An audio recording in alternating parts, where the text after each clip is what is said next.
நான் மருத்துவர் கைலைராஜன், நாம் தமிழர் கட்சியின் நிலக்கோட்டை தொகுதி வேட்பாளராக களமிறக்கியிருக்கிறேன். நாம் தமிழர் கட்சி எந்த கட்சியுடன் கூட்டணி அமைக்காமல் தனித்தே களமிறங்குவது எல்லாருக்கும் தெரியும். இந்த 2026 தேர்தல் தமிழ்நாட்டின் ஒட்டுமொத்த அரசியல் களத்தையே மாற்றி அமைக்க போகிறது. நம்ம பேப்பர்லாம் பார்த்துட்டு இருக்கிறோம். பலர் கட்சி மாறி கூடு விட்டு கூடு பாஞ்சிட்டு இருக்கிறாங்க. தொடர்ந்து கூட்டணி அமைக்காமல் களத்தில் நிற்கக்கூடிய எங்கள் செந்தமிழ் சீமான் அவர்களின் சகோதரர்களாக நாங்கள் களத்தில் நிற்கிறோம். நாங்கள் மக்களுடன் கூட்டணி வைத்திருக்கிறோம். மக்களை காப்பாற்றுவதற்காக மக்களுடன் கூட்டணி வைத்து தேர்தல் களத்தில் நிற்கிறோம். நிலக்கோட்டை தனித்தொகுதி என்பதால் ஒரு புறக்கணிக்கப்பட்ட தொகுதியாகவே இருந்து கொண்டிருக்கிறது. அதை மாற்ற வேண்டும் என்றுதான் என்னை இங்கு களமிறக்கி இருக்கிறார். இங்கு பல பிரச்சனைகள் இருக்கிறது. இந்த பகுதியில் மல்லிகை, மறிக்கொழுந்து மற்றும் பல மலர்கள் உற்பத்தி ஆகிறது. காய்கறிகளும் உற்பத்தி ஆகிறது. நெல், தென்னை, கரும்பு, வாழை பயிரிடப்படுகிறது. தண்ணீர் பற்றாக்குறை சரி செய்யப்படாமலே இருக்கிறது. மஞ்சள் ஆறுன்னு ஒரு ஆறு இருந்துச்சு, அதுக்கு இப்ப உயிர் இல்லை.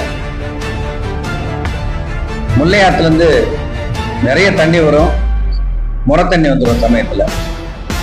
வைகை ஆறு உங்களுக்கு தெரியும், தூர் வாரப்படாமல் 21 அடி சகதியோட நிக்குது. ஆனா கொள்ளளவு முதல் கரெக்டா சொல்லிட்டே இருப்பாங்க இந்த அரசு அமைப்பு.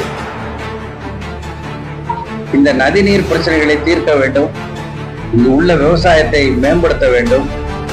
அப்படின்னா அணைப்பட்டியிலிருந்து ஒரு குடிநீர் திட்டம் மாதிரி ஒரு நீர் திட்டத்தை அமைக்கலாம். ஒகேனக்கல்ல இருந்து கொண்டாடுறாங்க, காவேரியிலிருந்து கொண்டாடுறாங்க. அந்த மாதிரி அணைப்பட்டியிலிருந்து நிலக்கோட்டைக்கு ஒரு குடிநீர் அமைப்பை உண்டாக்கலாம், ஒரு பாலம் கட்டலாம். 58 வாய்க்கால் மாதிரி ஏதாவது ஒரு சிஸ்டம் பண்ணோம்னா இங்க இருக்கக்கூடிய தண்ணீர் கஷ்டமும் குடிநீர் கஷ்டமும் நிவர்த்தி ஆகும். ரெண்டாவது, மகளிருக்கு மட்டும் இங்க கல்லூரி இருக்கு, அறிவியல் கல்லூரி. நாம் தமிழர் கட்சி ஆட்சிக்கு வந்தா கல்விக்கும், மருத்துவத்துக்கும், விவசாயத்துக்கும், மக்கள் நலனுக்கும் முக்கியத்துவம் கொடுப்போன்றது எல்லாருக்கும் தெரிஞ்சதுதான். வத்தலகுண்டுல ஒரு அறிவியல் விஞ்ஞான கல்லூரி, ஆர்ட்ஸ் அண்ட் சயின்ஸ் காலேஜ் மாணவர்களுக்காக, ஆண்களுக்காக கட்ட நாங்கள் உத்தரவாதம் தருகிறோம். அது மாத்திரம் இல்லை, மல்டி லிங்குவிஸ்டிக் லாங்குவேஜ் இன்ஸ்டிடியூட் அதிலே கொண்டு வரதுக்கான திட்டம் இருக்கு. நல்ல ஒரு பாலிடெக்னிக் அரசுல இருந்து தொழில் கல்விக்கு இல்லை, அதை நிலக்கோட்டையில நிறுவலாம ஒரு திட்டம் வச்சிருக்கிறோம். இந்த மலர்களை பூரா காலையில விவசாயிகள் ஏதோ வைகை எக்ஸ்பிரஸ் மாதிரி ஸ்பீடா தூக்கிட்டு ஓடியாந்துட்டு இருப்பாங்க. இங்க தனியார் கம்பெனி தான் சென்ட் கம்பெனி வச்சிருக்கிறாங்க. அரசே ஒரு perfume manufacturing, oil manufacturing company வச்சாங்கன்னா விவசாயிகளுக்கு நல்ல கொள்முதல் விலை கிடைக்கும், பயனடைவார்கள். இப்ப தனியார்ட்ட போய் நின்றுட்டு இருக்க வேண்டியிருக்கு. பூக்கள் அவசர அவசரமா கோயம்புத்தூருக்கும் மற்ற ஊர்களுக்கு வண்டியில கொண்டு போறாங்க. இதனால பல சிக்கல்களை சந்திக்கிறாங்க விவசாயிகள். விலையை நிர்ணயிக்க முடியாம இருக்கு. அதனால ஒரு மலர் சிறப்பு அங்காடியை ஒண்ணு நிறுவனம், கோல்டு ஸ்டோரேஜ் நிறுவனம், சென்ட் ஆயில் உற்பத்தி சாலையை அரசாங்கமே இங்க கோஆபரேட்டிவ் மெத்தட்ல அமைக்கணும்ன்றது என்னுடைய குறிக்கோள். காய்கறிகள் உற்பத்தியை நம்ம சீரான சந்தைப்படுத்துதலுக்கு வேணும்னா கோல்டு ஸ்டோரேஜ் வேணும். இங்க தனியார் கோல்டு ஸ்டோரேஜ் தான் இருக்கே தவிர அரசுக்கு சொந்தமான கோல்டு ஸ்டோரேஜ் எதுவுமே கிடையாது. அதை அமைச்சு கொடுக்கறதுக்கு நாங்க உறுதியளிக்கிறோம். கூட்டணியே இல்லைன்றது புரிஞ்சுக்கிறோம். நீங்க இப்ப நடக்கக்கூடிய அரசியல் நாடகத்தை பார்த்தீங்கன்னா நேற்று என்ன நடந்தது, இன்னைக்கு என்ன நடந்தது அப்படின்றத நம்ம பார்க்கணும். முபாரக் அலி வந்து எம்பி தேர்தலில் எங்களுக்கு எதிராக தான் நின்னாரு, ஏடிஎம்கே கேண்டிடேட் இருந்தாரு. இன்னைக்கு அவர் டிஎம்கே கேண்டிடேட் ஒரு சீட் வாங்கிட்டாரு. இது என்ன அரசியல் தெரியல. முன்னாள் முதலமைச்சர் ஓபிஎஸ் அவர்கள் ஜாம்பவான் இன்னைக்கு போய் அங்க நிக்கிறார். என்ன காரணம்? இவருடைய அரசியல் என்ன அரசியல் மக்கள் புரியணும். இவங்களுடைய சுயநல அரசியல் தான் இது. இன்னைக்கு நீ அடிக்கிறவ அடி, நான் படுத்துக்கிறேன், நான் நாளைக்கு நான் அடிக்கிறவ அடி, நீ படுத்துக்கிற மாதிரி இவங்க எல்லாம் கூட்டணி வச்சுட்டு மக்களை ஏமாத்திக்கிட்டு இருக்காங்கன்றது மக்களுக்கு நல்லா தெரிஞ்சிருச்சு. 5000 ரூபாய் கொடுத்தாரு முதலமைச்சர் அவர்கள், கொடுத்தாங்க. எங்க இருந்து கொண்டாந்து கொடுத்தீங்க இந்த காசை? சம்பளமோட காசு இல்ல. செவிலியர்ஸ் போராட்டம், டாக்டர்கள் போராட்டம், கல்லூரி ஆசிரியர்கள் போராட்டம், எல்லாரும் போராட்டம், போலீஸ் எல்லாரும் போராட்டம். ஏன்னா அவங்க போராட முடியாது. எல்லாரும் போராடிக்கிட்டு இருக்கும்போது என்ன கேட்டு போராடுறாங்க? பணி நிரந்தரமும் சம்பளமும் கேட்கிறாங்க. அதுக்கெல்லாம் காசு இல்லைன்னு சொல்லக்கூடிய அரசு திடீர்னு ஒரு நாள் காலையில 5000 ரூபாய் போட்டிருக்காங்க. ஒவ்வொருத்தருக்கும் 1 கோடியே சில்லற பேருக்கு போட்டிருக்கிறாங்க. இந்த பணம் எங்க இருந்து வந்துச்சு? அந்த பாவப்பட்ட எஸ்சி எஸ்டிகளுக்கு பணம் கொடுக்குறாங்க மத்திய அரசு. அந்த பணத்தை பூரா அப்படியே அல்வா துண்டு மாதிரி தூக்கி இதுல போட்டார். ஆர்டிஐல வந்துருச்சு.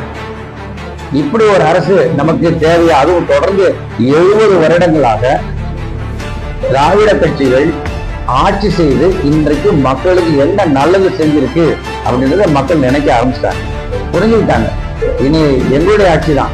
26 செந்தமிழர் சீமான் பெருத்த வெற்றியோடு ஆட்சி அமைத்தார். இந்த நிலைகள் எல்லாம் மாறும். கட்சிகள் மாற்றணும், காட்சிகளும் மாறிடும்.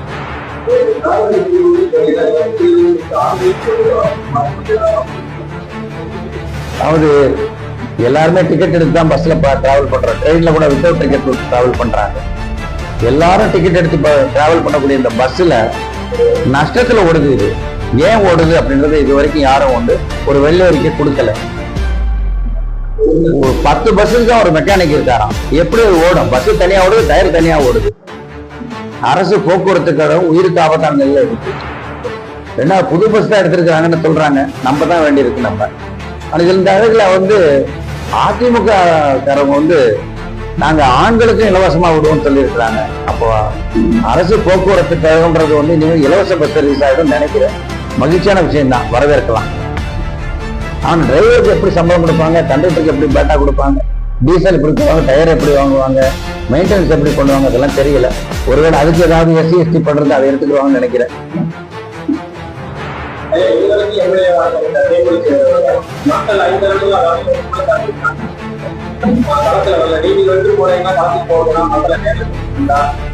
நிலக்கோட்டை பகுதி மக்களும் வத்தலகுண்டு மக்களும் என்னை பல வருஷங்களா நேரம் பார்த்துட்டே இருக்கிறாங்க.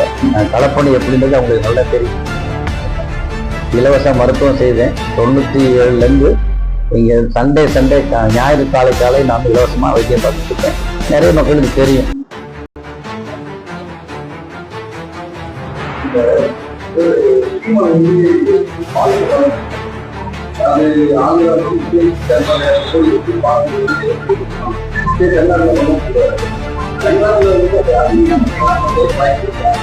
நிச்சயமா நம்ம பால் வளத்தை பார்த்துதான் ஆவிலே தொடங்கப்பட்டது. இந்த சாராய கடையெல்லாம் திறக்கிறதுக்கு முன்னாடியே ஆவின் பால் பண்ணி தொடங்கப்பட்டது. காரணம் பால் வளம். உதாரணம், எங்க ஊர் முத்துலிங்கத்துல சர்டிபிகேட் கொடுத்தாங்க. ஒரு நல்ல புரதச்சத்து நிறைந்த ஒரு பால் அப்படின்றத கொடுத்தாங்க. இப்ப எங்க ஊர்ல பாலும் கிடையாது, மாடும் கிடையாது, பால் பண்ணையும் கிடையாது. சோ இந்த சூழ்நிலை காரணம் என்னன்னா, அது பால் உற்பத்தி செய்யறவனுக்கு நல்ல விலை கிடைக்கணும். நல்ல விலை கிடைக்கணும் அப்படின்னா அவனுக்கு ஊக்கமா இருக்கக்கூடியதை நம்ம செய்யணும். அதை எதுவுமே செய்யல, எந்த விதமான முயற்சியும் எடுக்கல. அதனால நல்ல பால் பண்ணைகள் அமைச்சோம்னா டென்மார்க் மாதிரி நம்மளும் பால் வளத்தில் நல்ல முன்னேற்றம் காணலாம். பால் ஒரு அற்புதமான ஒரு மூலதனம். ஐயா பாண்டியராஜோட அது அரசியல் சிக்கல் நிறைய அதுல இருக்குங்க. அவர் பழைய ஓனர்ட்ட அரசியல் அதை கையகப்படுத்தினாங்க. கையகப்படுத்தினத பெரியார் அவங்க நிர்வகிக்கல. அதை பேரியன் கோவுக்கு விற்க பார்த்தாங்க. அப்ப பழைய உரிமையாளர் வழக்கு தொடர்ந்ததுக்கு அப்புறம் அந்த வழக்கு நிலவிலே இருந்துட்டு அந்த கேஸ் அப்படியே கிடைக்க அந்த உபகரணங்கள்லாம் துருப்பிடிக்க ஆரம்பிச்சிச்சு. அதை வந்து நெல் கொள்முதல் செய்து அதை வேக வைக்கக்கூடிய ஒரு ஆலையா மாற்றலாம்னு முயற்சி பண்ணாங்க, அதுவும் நடக்கல. கரும்பு உற்பத்தியாளர் அதே இருக்கனால நம்ம பாண்டியராஜ முறையில திரும்பவும் அதை அரசே நிர்மாணிக்கலாம்னு நான் நினைக்கிறேங்க.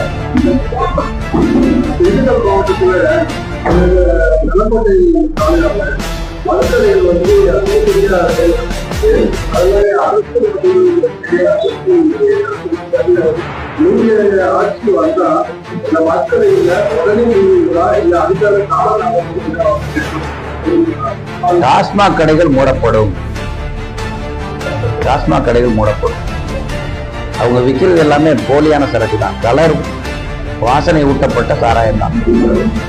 இதனால ஈரலுக்கும் கிட்னிக்கும் ரொம்ப கேடு. அதனால அதை முதல் கட்டமாக மூடிடுவோம். சீமான் அவர்களுடைய கையெழுத்தில் அதுவும் ஒரு கோர்ட்டு உண்டு, கட்டாயமா மூடப்படும்.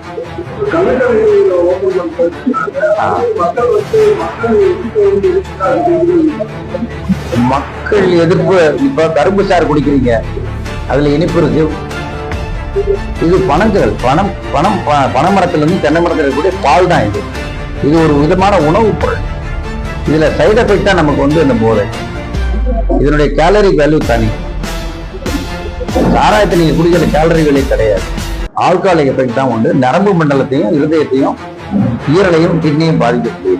கல்லுனால வந்து எந்த விதமான பாதிப்பும் வராது. உணவு அப்படி பழைய சோறு நீர் ஆகாரம் சாப்பிட்றோம் இல்லைங்களா, அந்த மாதிரி இது உணவோட சேர்ந்ததுனால ஒன்றும் பிரச்சனை கிடையாது. தாராளமா கல்லுக்கு ஆதரவுன்னா கல் சைடு எஃபெக்ட் தான் போதையே தவிர அதனால கெடுதல் கிடையாது. தென்னங்கள்லும் சரி பனங்கள்லும் சரி ஒரு உணவு தான். அது கரும்பு பால் மாதிரி, தேங்காய் பால் மாதிரி, அதுவும் ஒரு பால். அதில் கெடுதல் கிடையாது.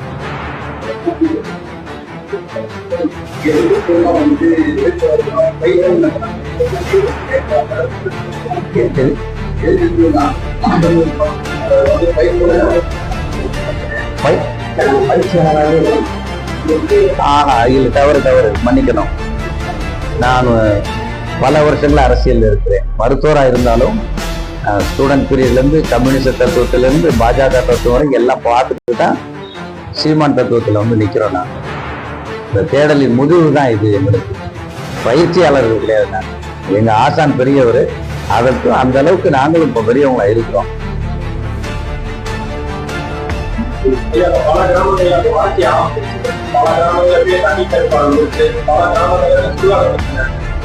பல நிச்சயமா மிக முக்கியமான பிரச்சனைகள் தண்ணீர் பிரச்சனை. அது திண்டுக்கல் மாவட்டம் அதிகமான பிரச்சனைகள் இருக்கிறதுன்னு எல்லாருக்கும் தெரியும்.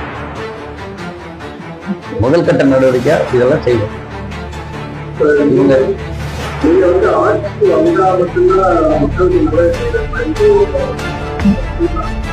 ஆட்சிக்கு வராமே நிறைய நல்லது செஞ்சுக்கிட்டே இருக்கிறோம். ஆட்சிக்கு வந்தால் அதிகாரம் நம்ம கையில இருக்கனால எதையும் நம்மளால சாதிக்க முடியும். பொருளாதார சிக்கல் வராது. தனிப்பட்ட முறையில செய்யும் போது பொருளாதார சிக்கல் நிறைய இருக்கு. வெளியிருந்து வரக்கூடிய துறைகள்ல இருந்து வரக்கூடிய தடங்கல்கள் இருக்கு, அடக்குமுறைகள் இருக்கு, இன்னும் சொல்ல போனா ஒடுக்குமுறைகள் இருக்கு. சந்தித்த பத்திரிகை நண்பர்களுக்கெல்லாம் என்னுடைய நன்றி வணக்கம். பார்வையாளருக்கு நன்றி வணக்கம்.